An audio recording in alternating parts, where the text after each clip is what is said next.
A never-ending debate will take place among anyone who has ever seen a punch thrown in the professional world of boxing. Who would win between two of the greatest pugilists who have ever lived? The man who fans have called the greatest of all time, Muhammad Ali, or would the belt go to the raw brutality and savagery of Iron Mike Tyson? One can apply the classic question, what happens when an unstoppable force meets an immovable object? In this debate, as we help determine who's the best. Muhammad Ali was born Cassius Marcellus Clay Jr. on January 17, 1942 in Louisville, Kentucky. He started boxing at the age of 12 and won his first amateur fight in 1954.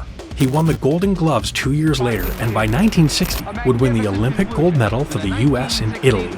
Ali would grow to eventually reach 6'3" with a 78-inch reach and a personality that was unmatchable as far as talking trash and being able to back it up in and out of the ring.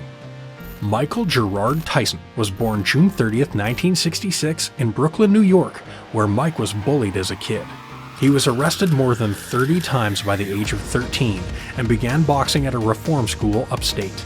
Tyson would win his first belt at 20 years old and was the youngest boxer to ever hold a title. He would grow to 5 foot 10 inches with a 71-inch reach and differed from the charismatic and rhyming Ali with a ferocious intensity and an intimidation factor that it can be said hasn't been seen since.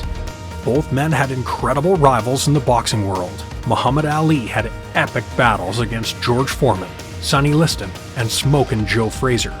Mike Tyson did battle with Buster Douglas, Lennox Lewis, and Evander the Real Deal Holyfield.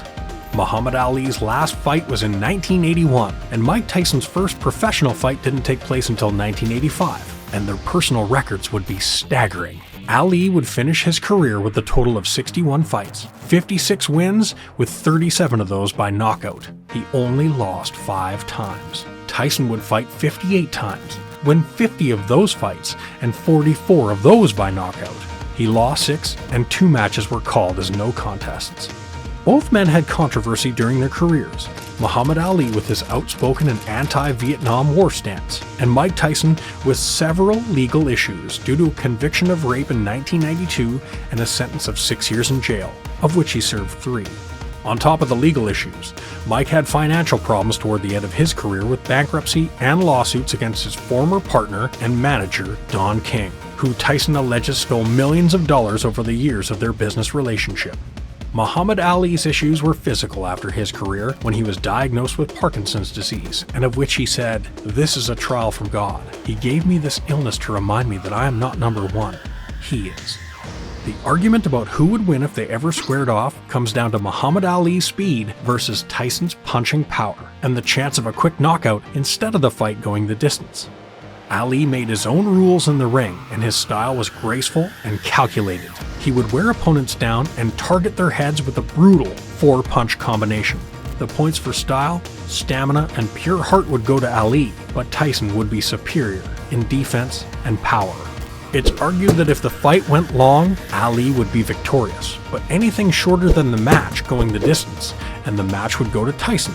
When both men were interviewed at the same time in 1989, Iron Mike himself said that Ali would come out on top, but we may never know.